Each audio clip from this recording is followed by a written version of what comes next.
Hello বন্ধুরা, মানুষ গুহার মধ্যে বাড়ি বানায়, বক্সের মধ্যে বাড়ি বানায়, এমনকি মানুষ পাইপের মধ্যে বাড়ি বানায়। মানুষ যে আর কোথায় কোথায় বাড়ি বানাতে পারে তা আপনি কল্পনাও করতে পারবেন না। আপনি যতক্ষণ না পর্যন্ত এসব বাড়িগুলোর ভিতরে দেখবেন ততক্ষণ পর্যন্ত আপনার বিশ্বাসই হবে না যে এগুলো একটি বাড়ি। তো চলুন শুরু করা যাক। ভিডিওটি শুরু করার আগে আপনাদের ছোট্ট একটি রিকোয়েস্ট থাকবে, যারা চ্যানেলটি এখনও সাবস্ক্রাইব করেননি অবশ্যই সাবস্ক্রাইব করে পাশে থাকা বেল আইকনটি ক্লিক করবেন, যাতে করে এরকম ইন্টারেস্টিং রহস্যজনক ভিডিও বানাতে উৎসাহ পাই। তো চলুন ভিডিওটি শুরু করা যাক। এই ব্যক্তি একটু ভিন্ন ধরনের, তা না হলে কি একটা ব্রিজের নিচে এভাবে কেউ বসবাস করতে চাইবে? দেখুন সে কি বানিয়েছে। এটা একটা ছোট্ট লিভিং বক্স, যা ব্রিজের এক পাশ থেকে অন্য পাশে মুভ করা যায়। আর ব্রিজের অন্য পাশে শূন্য ঝুলে আছে একটি টেবিল এবং একটি চেয়ার। একসাথে মিশে মনে হয় কোনো কাজ একসাথে জোড়া লেগে কোনো বাড়ি তৈরি হয়েছে।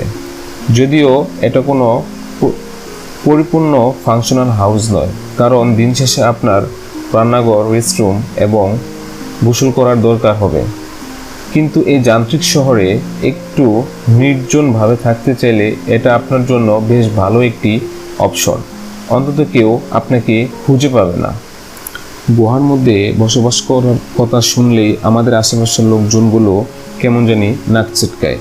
কিন্তু ইউকের অ্যাঞ্জেলা মাস্টার পিয়েত্রে এগুলোতে কোনো পাত্তাই দেয় না, কারণ সে অলরেডি 2 কোটি টাকা ইনভেস্ট করে ফেলেছে একটি গুহার মধ্যে, যেখানে সে নিজের হাতে একটি বাড়ি তৈরি করেছে।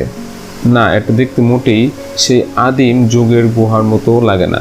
এটা একটা মডার্ন হাউস, যেখানে রয়েছে অসম্ভব সুন্দর ইন্টেরিয়র ফিটিং সিস্টেম, ইলেকট্রিসিটি এবং ওয়্যারলেস ইন্টারনেট।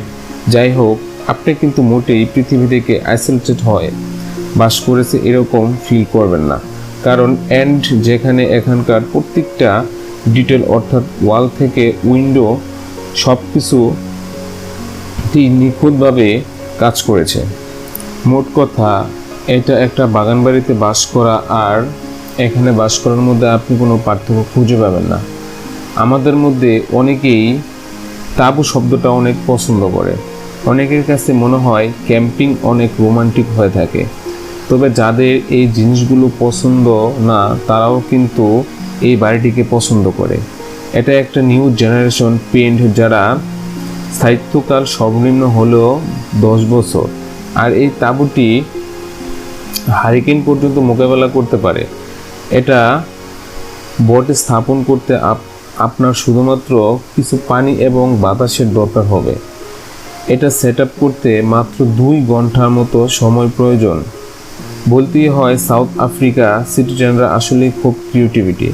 তাদের মধ্যে রিসেন্ট প্রজেক্টটা দেখুন, আপনার মনে আসতে পারে সেখানে বাড়িটা কোথাও এই গ্রিন কন্টেনার শুরু কিছুক্ষণ ভেতরে লাক্সারিয়াস অ্যাপার্টমেন্টে পরিণত হবে। এটা হলো কন্টেনার হাউসগুলোর কয়েক মাস পরের লোক। যাই হোক, অনেকের কাছে এটা পছন্দ নাও হতে পারে, তবে আপনি কিন্তু এটার ইন্টেরিয়র এখনও দেখেননি। ছবিগুলো দেখে আপনি আপনার কোনো মডার্ন হাউসের ভেতরের ইন্টেরিয়র বলে মনে হচ্ছে। তাই যাই হোক, সেখানে বসবাস করতে হলে আপনাকে খুব বেশি টাকা খরচ করতে হবে না। আচ্ছা, যদি কেউ এত সমস্ত জায়গায় বাড়ি বানিয়ে ফেলতে পারে, তাহলে পানির ট্যাঙ্কের ভিতরে কেন নয়?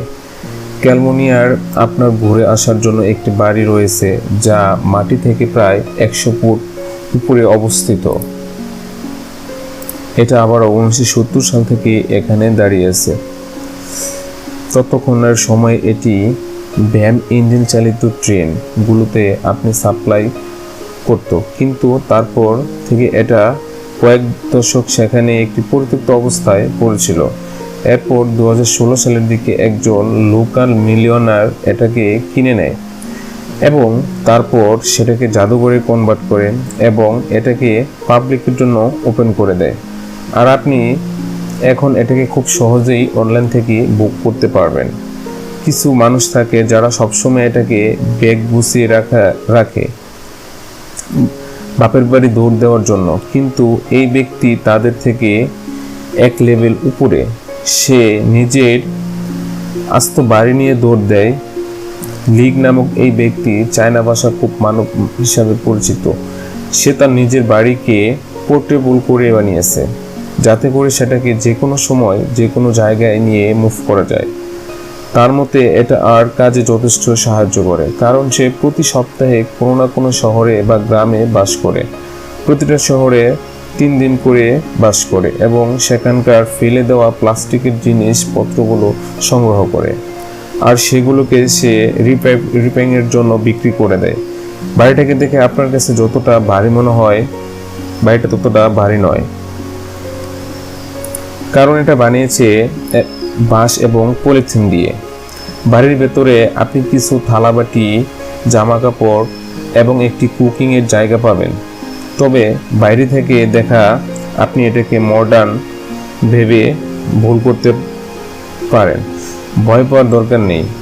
এখানে স্নো হোয়াইটের শয়তান স্বপ্ন বসবাস করে না, যদিও বাসাটাকে দেখে ডিউজনি অ্যানিমেট মুভি থেকে সরাসরি নেওয়া হয়েছে এরকম মনে হয়। যাই হোক, চলুন একটু ভেতর থেকে ঘুরে আসি। 2022 সালে আপনি এমন মানুষ খুঁজে পাবেন না যারা কখনো জঙ্গলে বাস করতে খুবই পছন্দ করে। তবে তাদের বাড়ির ডিজাইনগুলো ভিন্ন, কিন্তু সবার মধ্যে একটা জিনিস খুবই কমফোর্টেবল এবং মানসিক শান্তি নিয়েই বাস করে। আপনাকে শুধুমাত্র রাতে ভূতের ভয় টানতে যেতে পারে, তবে তাহলে আপনিও জঙ্গলে বসবাস করতে পারেন।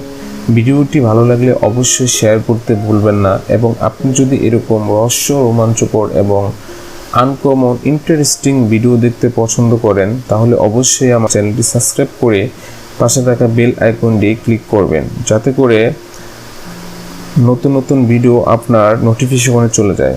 ধন্যবাদ, সবাই ভালো থাকবেন।